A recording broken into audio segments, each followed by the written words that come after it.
Virakesari star Tamil செய்திகள். வணக்கம். முதலில் தலைப்புச் செய்திகள். வீரகேசரி ஸ்டார் தமிழ் தலைப்புச் செய்திகள். அனுசரணை. முழு நாட்டையும் பலப்படுத்த 100% தயார் நெஸ்டமோல்ட். From Nestle. பாகிஸ்தானில் கொல்லப்பட்ட பிரியந்த மீதான மத அவமதிப்பு குற்றச்சாட்டு முற்றிலும் போலியானது என்கிறது இலங்கை அரசாங்கம். பிரியந்த குமாரவின் விலைச்சத்தனமான படுகொலையை கண்டித்து கொழும்பில் உள்ள பாகிஸ்தானிய உயர்ஸ்தானிகர் ஆலயத்திற்கு முன்பாக எதிர்ப்பு போராட்டம். பாதிக்கப்பட்ட குடும்பத்திற்கு இழப்பீடாக $1 மில்லியன் வழங்க வேண்டும் எனவும் கோரிக்கை. பிரதான எதிர்க்கட்சியினர் பாராளுமன்ற வளாகத்திற்குள் ஆர்ப்பாட்டம். அரசாங்கத்தின் அராஜக செயற்பாட்டை கண்டிப்பதாகவும் எதிர்க்கட்சி தலைவர் சஜித் தெரிவிப்பு. லிட்டோ லாஃப் எரிவாயு கொள்கலன்கள் புதிய மாற்றத்துடன் சந்தைக்கு விநியோகம். முல்லைத்தீவு கடலில் காணாமல் போயிருந்த 3வது நபரும் சடலமாக மீட்பு. மத்திய வங்கி பிணைமுறி மோசடி. 11 குற்றச்சாட்டுகளில் இருந்து முன்னாள் அமைச்சர் ரவி கருணாநாயக்க உள்ளிட்ட 10 பேர் விடுதலை. வீரகேசரி ஸ்டார் தமிழ் உள்நாட்டு செய்திகள். அனுசரணை. முழு நாட்டையும் பலப்படுத்த 100% தயார் நெஸ்டமோல்ட். From Nestle.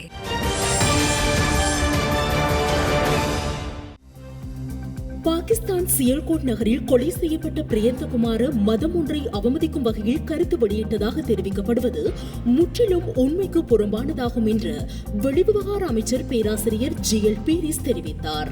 பொதுஜன பெருமுன காரியாலயத்தில் இன்று நடைபெற்ற ஊடகவியலாளர் சந்திப்பில் இதனை தெரிவித்த அவர், මේක අතිශයෙන් ලේච්ඡ ඝාතනය. හිතන්න බැරි තරම් يعني කිසිම මිනිස්සෙකුට කරන්න පුළුවන් කියලා කිසිසේත් විශ්වාස කරන්න බැරි විදිය ඝාතනයක් තමයි මේ සිදුවන්නේ. பாகிஸ்தானில் இடம்பெற்ற மிலேச்சத்தனமான சம்பவத்தை வன்மையாக கண்டிக்கிறோம். மனிதனால் இவ்வாறு செய்ய முடியுமா என்று சிந்திக்கக்கூடிய அளவிற்கு இந்த தாக்குதல் இடம்பெற்றுள்ளது. பாகிஸ்தான் பிரதமர் இம்ரான்கான் மற்றும் அந்நாட்டு வெளிநாட்டர்கள் அமைச்சர் ஆகியோர் இது தொடர்பில் எம்முடன் தொலைபேசியில் தொடர்பு கொண்டு கவலையை வெளிப்படுத்தினர். முழு பாகிஸ்தானும் எவ்வித பேதமுமின்றி இந்த சம்பவத்தை முற்றாக நிராகரிப்பதாகவும் அந்நாட்டு தலைவர்கள் தெரிவித்தனர். 11 ஆண்டுகளாக அங்கு வசித்த பிரியந்தகுமார 9 ஆண்டுகள் குறித்த தொழிற்சாலையிலேயே பணியாற்றியுள்ளார். இதன்போது எவ்வித குற்றச்சாட்டுகளும் அவர் மீது முன்வைக்கப்பட்டிருக்கவில்லை. எனவே அவர் ஒரு மதத்தை அவமதிக்கும் வகையில் கருத்து வெளியிட்டதாக தெரிவிக்கப்படுவது முற்றிலும் உண்மைக்கு புறம்பானதாகும். இந்த சம்பவத்துடன் தொடர்புடைய 13 பிரதான சந்தேக நபர்கள் உள்ளிட்ட 120 பேர் தற்போது விளக்கமறியலில் வைக்கப்பட்டுள்ளனர். இவர்களுக்கு சட்டத்தின் கீழ் வழங்கப்படக்கூடிய உச்சபட்ச தண்டனை வழங்கப்படும் என்றும் எமக்கு உறுதியளிக்கப்பட்டுள்ளது என்றார். பிரியந்த කුමාර මැතිතුමා අවුරුදු 9ක්ම මේ සියල්කොට් කියන නගරයේ මේ කර්මාන්ත ශාලා. ඒතොර දශකයකට වැඩි කාලයක්. ඒ සම්පූර්ණ කාලය තුළ කිසිම ප්‍රශ්නයක් පැමිණිල්ලක් එතුමාට විරුද්ධව තිබුණේ නැහැ. එතුමා යම්කිසි ආගමකට නිග්‍රහ කළා කියලා අපහාස කළා කියන කතාව සම්පූර්ණ අසත්‍යයක්. ඒකට කිසිම සාක්ෂියක් තිබුණේ නැහැ.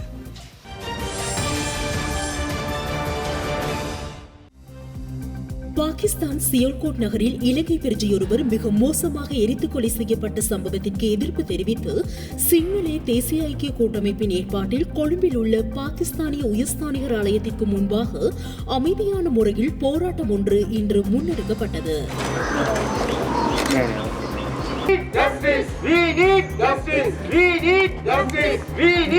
அது மாத்திரமன்றி மிக கொடூரமான முறையில் கொல்லப்பட்ட பிரியந்தகுமாரவின் குடும்பத்திற்கு நட்ட ஈடாக பாகிஸ்தான் அரசாங்கம் $1 மில்லியன் வழங்குவதுடன் இந்த சம்பவம் தொடர்பில் எழுத்து மூலம் மன்னிப்பு கோர வேண்டும் என்று அவ்வமைப்பு வலியுறுத்தியுள்ளது.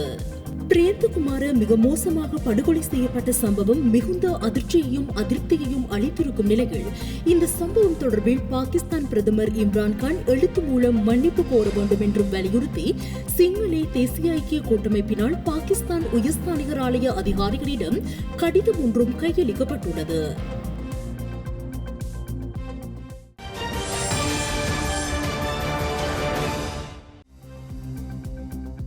பாராளுமன்றத்தில் தமது பாதுகாப்பை உறுதிப்படுத்த கோரியும் ஆளுந்தரப்பு எம்பிக்கள் ஒரு சிலரின் அராஜக செயற்பாடுகளை கண்டித்தும் எதிர்க்கட்சி தலைவர் சஜித் பிரேமதாச தலைமையிலான ஐக்கிய மக்கள் சக்தியின் பாராளுமன்ற உறுப்பினர்கள் இன்று காலையில் பாராளுமன்ற வளாகத்திற்கு உள்ளே ஆர்ப்பாட்டத்தில் ஈடுபட்டனர்.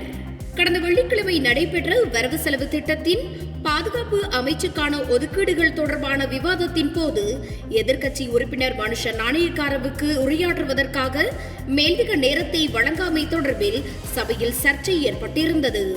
கடந்த சனிக்கிழமையும் சபைக்குள் அமைதியின்மை ஏற்பட்டிருந்த நிலையில் ஆளும் கட்சி உறுப்பினர்கள் தங்களை தாக்குவதற்கு முயற்சித்ததாக எதிர்க்கட்சியினர் குற்றச்சாட்டுக்களை முன்வைத்திருந்தனர்.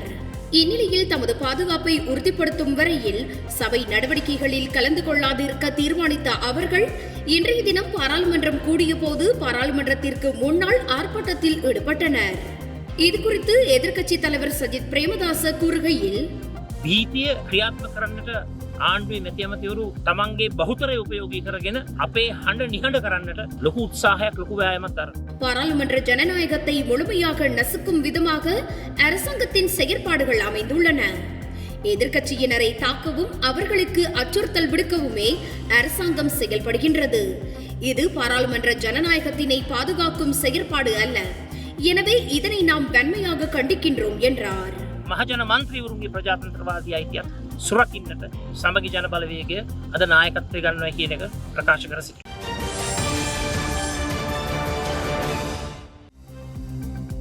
பாராளுமன்றில் எதிர்க்கட்சி உறுப்பினருக்கு அச்சுறுத்தல் ஏற்பட சபாநாயகரின் தவறான வழிநடத்தலே காரணம் என ஜேவிபியின் தலைவர் அனுருகுமார திசாநாயக்க தெரிவித்துள்ளார். பாராளுமன்றத்தில் இன்று பிரதான எதிர்க்கட்சியினர் சபை அமர்வுகளை புறக்கணித்த காரணத்தினால் விவாதம் கைவிடப்பட்டது. இந்நிலையில் எதிர்க்கட்சியினரின் நியாயமான கோரிக்கை குறித்து சபையில் ஒழுங்கு பிரச்சினை எழுப்பி கருத்துக்களை முன்வைத்து தேசிய மக்கள் சக்தியின் தலைவர் අනුරුකුමාර දිසානායක එන පාර්ලිමේන්තුවේ යමක් කතා කරාට පසු මන්ත්‍රීවරු කණ්ඩායමවන්ට පහර දෙන්න උත්සාහ කරනවා නම් ඒ මන්ත්‍රීවරුන්ට සැඟවිලා පාර්ලිමේන්තුවෙන් ඉස්සර එළියට යන්න සිදු වී තිබෙනවා නම් පාර්ලිමේන්තු සභාගර්භයෙන් එළියට යන්න ඔබතුමාගේ දොරටුව පාවිච්චි කරන්න සිද්ධ වෙනවා නම් මන්ත්‍රීවරයාට පාර්ලිමේන්තුවෙන් එළියට යන්න පාර්ලිමේන්තු මන්ත්‍රීවරුන්ගේ දොරටුව වෙනුවට මහජන පිවිසුම පාවිච්චි කරන්න සිද්ධ වෙලා තිබෙනවා නම් තමන්ගේ වාහන වෙනුවට වෙන වාහනවල හැංගිලා යන්න සිද්ධ වෙලා තිබෙනවා නම් ඒකෙන් පෙන්නුම් කරන්නේ කොහොමද மந்திரிவரையுட்ட யாம் தரஜனයක් සහ ආරක්ෂාවක් නොමැති බව. எதிர்க்கட்சி உறுப்பினரான மனுஷ நாணயக்கார தனக்கு விடுக்கப்பட்டுள்ள அச்சுறுத்தல் குறித்தும் அவரை தாக்க எடுத்த முயற்சி குறித்தும் முறையிட்டுள்ளார். அவர் பாராளுமன்றத்தை விட்டு வெளியில் செல்ல ஒளிந்து வெவ்வேறு முறைமைகளை கையாண்டு தாக்கப்படுவோம் என்ற அச்சத்திலேயே வெளியேற நேர்ந்துள்ளது. பாராளுமன்றத்தில் யாரேனும் ஒரு உறுப்பினருக்கு நேர்ந்துள்ள நிலை இதுவென்றால் ஏதேனும் ஒரு விடயத்தை உரையாற்றிய பின்னர் அவர்களை தாக்க முயற்சிப்பதென்றால் அவர்கள் ஒளிந்து ரகசியமாக பாராளுமன்றத்தை விட்டு வெளியேற நேர்கின்றது என்றால் சபையை விட்டு வெளியேற சபாநாயகர் செல்லும் கதவை பயன்படுத்த வேண்டியுள்ளது என்றால் தமது வாகனங்களை விட்டு வேறு வாகனங்களில் வெளியேற நேர்ந்துள்ளது என்றால் பாராளுமன்ற உறுப்பினர்களுக்கு பாதுகாப்பான சூழல் இல்லை என்பதும் அவர்களின் நிலைமை அச்சுறுத்தலில் உள்ளது என்பதையுமே இது வெளிப்படுத்துகின்றது. பாராளுமன்ற உறுப்பினர் ஒருவரின் பாதுகாப்பு அச்சுறுத்தலில் உள்ளதால் இனியும் பாராளுமன்றத்தை இவ்வாறு நடத்த முடியாது. எனவே உடனடியாக இதற்கு தீர்வு வழங்க வேண்டும் என சபையில் வலியுறுத்தினார். ඔබතුමාගේ බලය ඔබතුමා තමයි නිසි බලධාරී. ඒ නිසා කමිටු දාන්නේ නැතුව එහෙට මෙහෙට පටවන්නේ නැතුව ඔබතුමා නිශ්චිත වගකීමෙන් යුතුව මේ පිළිබඳ निराකරණය කරන්න කියන ඉල්ලීම තමයි ගරු කතානායකතුමා ඔබතුමාගෙන් ඉල්ලා සිටින්නේ. பின்னர் அமைச்சர் மஹிந்தானந்த அழுத்கமகவிற்கும் அன்றுகுமார எம்பிக்கும் இடையில் சபையில் வாக்குவாதம் ஏற்பட்ட வேளையில் ஆவேசமடைந்த அன்றுகுமார எம்பி ඔබතුමාද සභාව මේවන්නේ කතානායකද? දැන් ගරු කතානායකතුමා මට කියන්න ඔබතුමාද සභාව මේවන්නේ මහින්දානන්දද? சபாநாயகர் சபையை தவறாக வழிநடத்துவதே இன்று சபைக்கு பாரிய சிக்கலாக உள்ளதாகவும் எதிர்க்கட்சிகள் சபையை புறக்கணிக்கவும் இதுவே காரணம் எனவும் சாடினார்.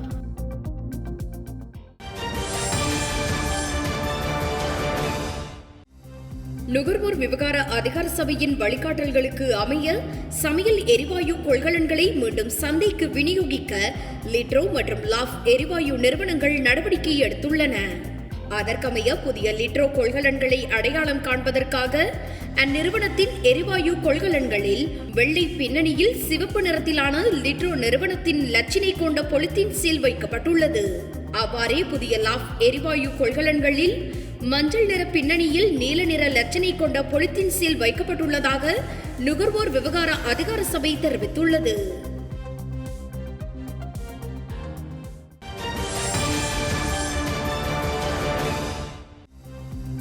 முல்லைத்தீவு கடலில் நீராட சென்று காணாமல் போயிருந்த இளைஞர்களில் 3வது நபரின் சடலம் இன்று மீட்கப்பட்டதாக போலீசார் தெரிவித்துள்ளனர். முல்லைத்தீவு கடலில் நீராடிய போது நீரில் மூழ்கி காணாமல் போயிருந்த 3 இளைஞர்களில் ஒருவரின் சடலம் நேற்றும் மற்றொருவரின் சடலம் இன்று காலையும் மீட்கப்பட்டன. இந்நிலையில் 3வது நபரின் சடலத்தை தேடும் பணிகள் தீவிரமாக இடம்பெற்று வந்த நிலையில் அவரது சடலமும் இன்று முற்பகல் மீட்கப்பட்டுள்ளது. வவுனியாவிலிருந்து முல்லைத்தீவு கடலுக்கு சென்று நீராடிக் கொண்டிருந்த மூவர் நேற்று மாலை திடீரென கடலில் மூழ்கினர். இதனையடுத்து காணாமல் போன இளைஞர்களை தேடும் பணிகள் முன்னெடுக்கப்பட்டன. மதோவைத்து குளத்தை சேர்ந்த மனோகரன் தர்ஷன் வயது 27, சிவலிங்கம் சகிலன் வயது 26 மற்றும் தோணிக்கல் பகுதியை சேர்ந்த விஜயகுமாரன் தர்ஷன் வயது 26 ஆகியோரே இவ்வாறு கடலில் மூழ்கி உயிரிழந்துள்ளனர்.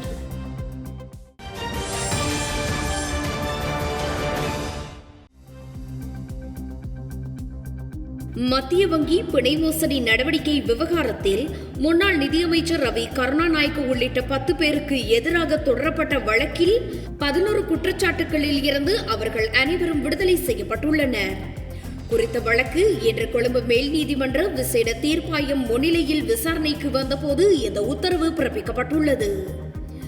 மத்திய வங்கியில் 2016 ஆண்டு மார்ச் மாதம் 31ஆம் தேதி நடாத்தப்பட்ட 3வது பிணை முறிகள் ஏலத்தின் போது இடம்பெற்ற மோசடி ஊடாக 15 பில்லியன் ரூபாய் அரசுக்கு நட்டம் ஏற்படுத்தியமை தொடர்பில் 22 குற்றச்சாட்டுகளின் கீழ் இந்த 10 பேருக்கும் எதிராக வழக்கு தாக்கல் செய்யப்பட்டது.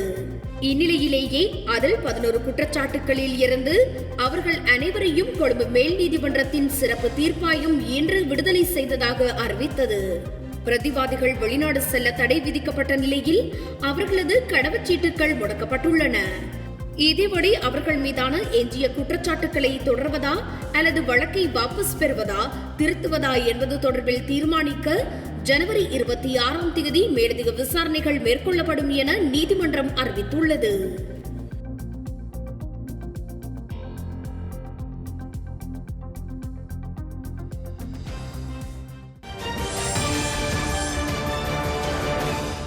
The per capita income of many countries in the IOR will stay below pre-pandemic levels for several years.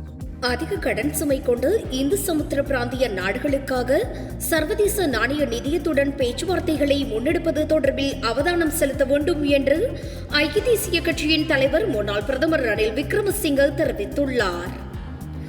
ஐக்கிய அரபு ராஜ்யத்தின் அபுதாபியில் கடந்த சனிக்கிழமை ஆரம்பிக்கப்பட்ட இந்து சமுத்திர மாநாட்டில் உரையாற்றும் போது இதனை தெரிவித்த அவர், These developments in an increasingly multipolar world order will bring about regional instability in the Indian Ocean. Hindu சமுத்திர பிராந்தியத்தில் ஏற்பட்டுள்ள பெரும் மந்த நிலையானது நமது நாடுகள் சிலவற்றில் பொது சுகாதார பற்றாக்குறை, தொழில்நுட்ப சமத்துவமின்மை, கல்வி சமத்துவமின்மை, வேலையின்மை மற்றும் சமூக சிதைவு ஆகியவற்றின் மீதான கவனத்தை குறைக்கும் அபாயமும் காணப்படுகிறது.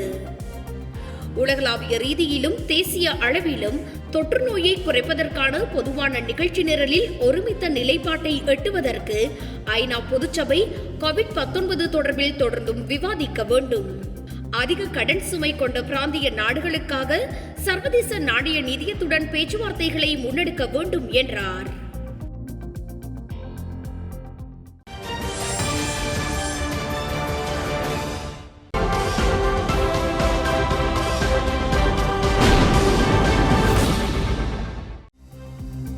மேல் சப்ரகமுவ, மத்திய, ஊவா மற்றும் தென் மாகாணங்களில் பல இடங்களில் மாலையில் அல்லது இரவில் மழையோ அல்லது இடியுடன் கூடிய மழையோ பெய்யக்கூடிய சாத்தியம் காணப்படுகிறது.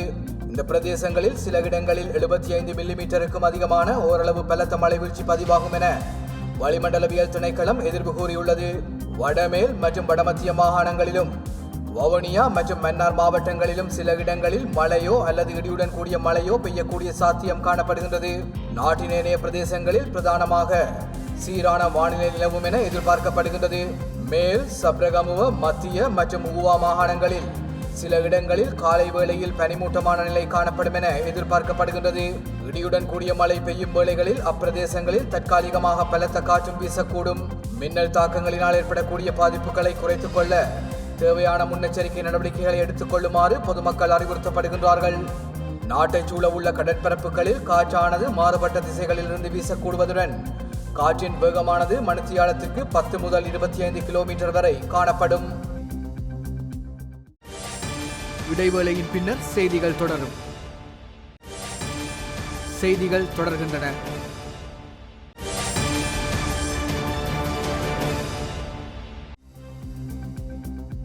இந்தியாவின் டெல்லியில் காற்று மாசு பிரச்சினை தொடர்ந்து மிக மோசமான நிலையில் நீடித்து வருகிறது. தலைநகர் டெல்லியில் தொடர்ந்து பல நாட்களாக காற்றின் தரம் மிகவும் மோசமடைந்து காணப்படுகிறது. இந்த நிலையில் டெல்லியில் இன்று காற்று தரக்குறியீடு 311 பதிவாகி இருப்பதாக காற்றின் தரம் மற்றும் வானிலை முன்னறிவிப்பு ஆராய்ச்சி அமைப்பு தெரிவித்துள்ளது. இதேவேளை நாளை இதனை விட காற்று தரக்குறியீடு 321 இருக்கும் என்றும் தெரிவிக்கப்பட்டுள்ளது. 100க்குள் இருக்க வேண்டிய காற்றின் தரக்குறியீடு அளவு தொடர்ந்து 300க்கும் மேல் பதிவாகி வருவதால் தலைநகர் டெல்லியில் வசித்து வரும் மக்கள் பொது முடக்கம் அமுலில் இருப்பது போன்று வீட்டிலேயே முடங்கி கிடக்க வேண்டிய சூழ்நிலை ஏற்பட்டுள்ளது. காற்று மாசு காரணமாக பொதுமக்கள் வீட்டை விட்டு வெளியில் வருவதை முற்றிலும் தவிர்ப்பது நல்லது என்று வல்லுநர்கள் தெரிவித்துள்ளனர். வாகன பெருக்கம் டெல்லி மற்றும் சுற்றியுள்ள பிராந்தியங்களில் தேவையற்ற பயிர் கழிவுகளை விவசாயிகள் தீயிட்டு கொளுத்துவதாலும் தொழிற்சாலைகளில் இருந்து வெளியேறும் புகையாலும் காற்றின் தரம் மிகவும் மோசமடைந்துள்ளதாக கூறப்படுகிறது. காற்று மாசுபடுவதை குறைக்கும் வகையில் பொது போக்குவரத்தை அதிக அளவில் பயன்படுத்த வேண்டும் எனவும் சைக்கிளை அதிகம் பயன்படுத்த வேண்டும் எனவும் டெல்லி அரசு கேட்டுக் கொண்டுள்ளது.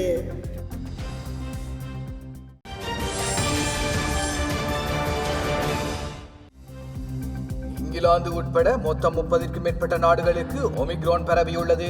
இதனால் தென்னாப்பிரிக்காவிற்கான விமான போக்குவரத்திற்கு பல்வேறு கட்டுப்பாடுகளை இங்கிலாந்து அரசு விதித்துள்ளது. அந்நாட்டில் இதுவரை 160 பேர் ஒமிக்ரானுக்கு பாதிக்கப்பட்டிருப்பது கண்டறியப்பட்டுள்ளது. இங்கிலாந்து நாட்டில் ஒமிக்ரான் பாதிப்பு மிக தீவிரமுடன் பரவி வருகின்றது. அதனை கட்டுப்படுத்த பிரதமர் போரிஸ் ஜான்சன் தலைமையிலான அரசு கடும் நடவடிக்கைகளை எடுத்து வருகின்றது. இந்நிலையில் அமெரிக்காவில் குறைந்தபட்சம் 11 மாகாணங்களில் ஒமிக்ரான் கொரோனா தொற்று கண்டறியப்பட்டுள்ளதாக தெரிவிக்கப்பட்டுள்ளது. அதன்படி New Jersey, Maryland, Missouri, Nebraska, Pennsylvania மற்றும் உடா ஆகிய மாகாணங்களில் ஒமிக்ரான் வைரஸ் கொரோனா கடந்த வெள்ளியன்று கண்டறியப்பட்டுள்ளது. தொடர்ந்து கலிபோர்னியா, கொலராடோ, ஹவாய், மின்னசோட்டா மற்றும் நியூயார்க் ஆகிய மாகாணங்களிலும் தொற்றுறுதிப்படுத்தப்பட்டுள்ளது. இதேவேளை தென்னாப்பிரிக்காவில் கடந்த வெள்ளிக்கிழமை மாத்திரம் 16,055 பேர் கொரோனா தொற்றால் பாதிக்கப்பட்டுள்ளனர். அங்கு ஒரே நாளில் 25 பேர் பலியாகியுள்ளமை குறிப்பிடத்தக்கது.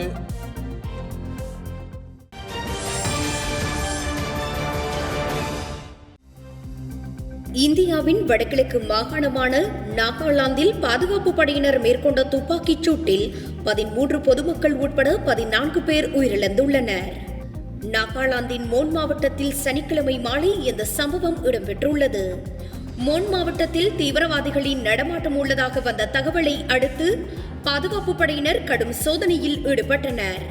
அப்போது நிலக்கரி சுரங்கத்தில் பணியை முடித்துவிட்டு திரும்பிய தொழிலாளர்களை அடையாளம் காண்பதில் சிக்கல் ஏற்பட்டது. இதனையடுத்து பாதுகாப்பு படையினர் நடத்திய துப்பாக்கிச் சூட்டில் 8 பேர் கொல்லப்பட்ட நிலையில் பலர் காயமடைந்தனர்.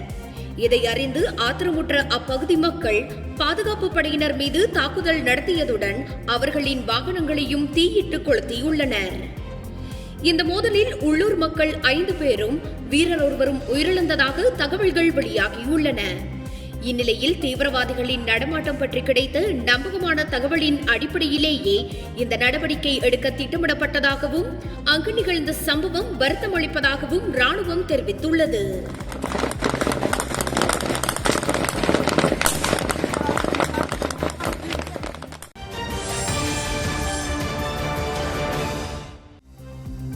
கென்யா நாட்டில் கடந்த சில நாட்களாக மழை காரணமாக ஆறுகளில் வெள்ளம் கரை புரண்டோடுகின்றது. இந்த நிலையில் நேற்று முன்தினம் அந்நாட்டின் தலைநகர் நைரோபியில் இருந்து 200 கிலோமீட்டர் தொலைவில் ஒரு திருமண நிகழ்ச்சியில் பங்கேற்பதற்காக தேவாலயம் ஒன்றின் பாடகர் குழுவினர் பஸ் ஒன்றில் சென்று கொண்டிருந்தனர். அங்கு கிடுய் கவுண்டியில் உள்ள NCU என்ற ஆற்றின் பாலத்தின் மீது வேகமாக ஓடிய வெள்ள நீரை பஸ் கடந்து செல்ல முயற்சித்தது. அப்போது அந்த பஸ் வெள்ளத்தில் அடித்துச் செல்லப்பட்டு ஆற்றில் கவிழ்ந்தது.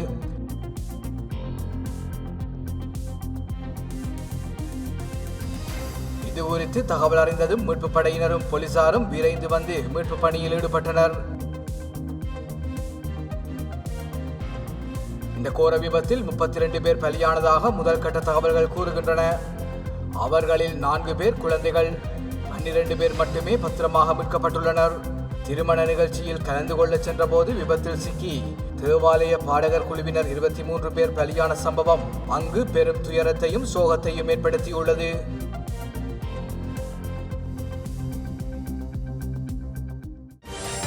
இடைவேளையின் பின்னர் செய்திகள் தொடரும்.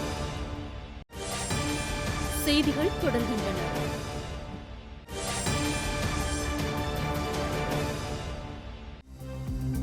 இரண்டாவது லங்கா பிரீமியர் லீக் தொடரின் முதல் போட்டியில் கால் கிளாடியேட்டர்ஸ் அணி 54 ஓட்டங்களினால் வெற்றி பெற்றுள்ளது.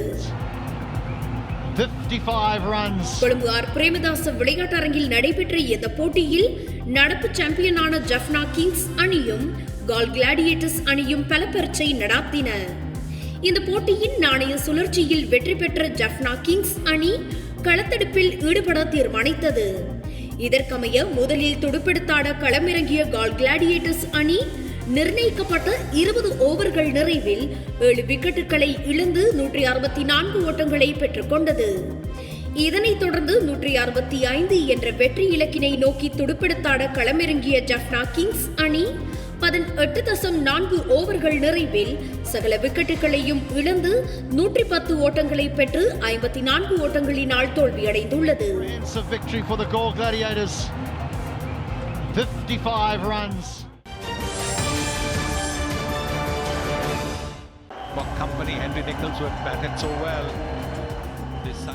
நியூசிலாந்து அணிக்கு எதிரான இரண்டாவது டெஸ்ட் போட்டியில் இந்திய கிரிக்கெட் அணி 372 ஓட்டங்களால் அபார வெற்றி பெற்றுள்ளது. இந்த வெற்றியின் மூலம் 2 போட்டிகள் கொண்ட டெஸ்ட் தொடரை 1-0 என்ற கணக்கில் இந்திய கிரிக்கெட் அணி கைப்பற்றியுள்ளது.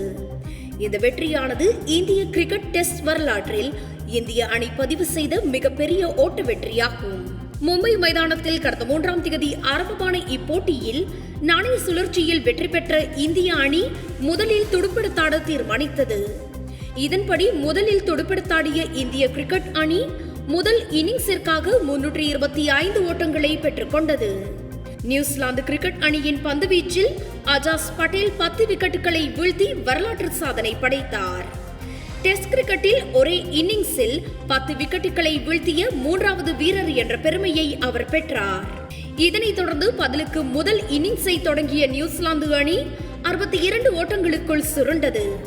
263 ஓட்டங்கள் முன்னிலையில் தனது 2வது இன்னிங்ஸை தொடங்கிய இந்திய அணி 7 விக்கெட்டுகள் இழப்பிற்கு 276 ஓட்டங்களை பெற்றிருந்த போது தனது 2வது இன்னிங்ஸ் ஆட்டத்தை இடைநிறுத்திக் கொண்டது.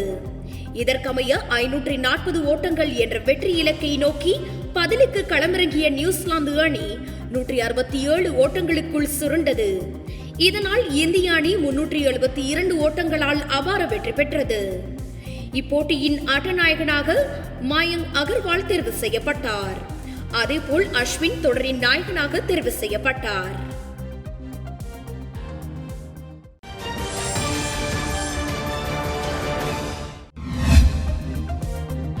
இன்றைய நாணய மாற்று விகிதங்கள்.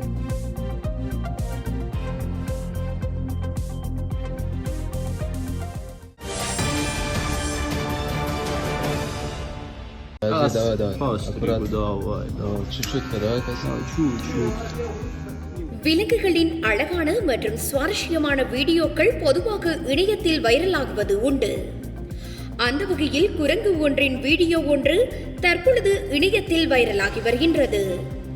அதாவது குறித்த குரங்கு சலூனில் தனது முகத்தில் உள்ள தாடியை ட்ரிம் செய்து பார்ப்பவர்களை திகைக்க வைத்துள்ளது.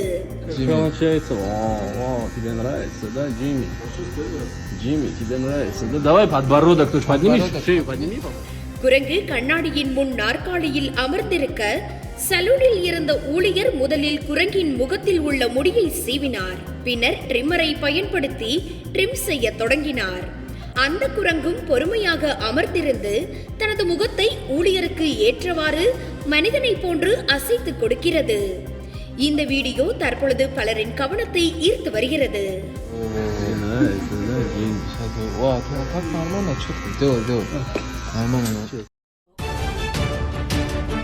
வீரகேசரி ஸ்டார் தமிழ் செய்திகள் இத்துடன் நிறைவடைகின்றன. மீண்டும் நமது செய்திகள் நாளை இரவு 7 மணிக்கு ஒளிபரப்பாகும்.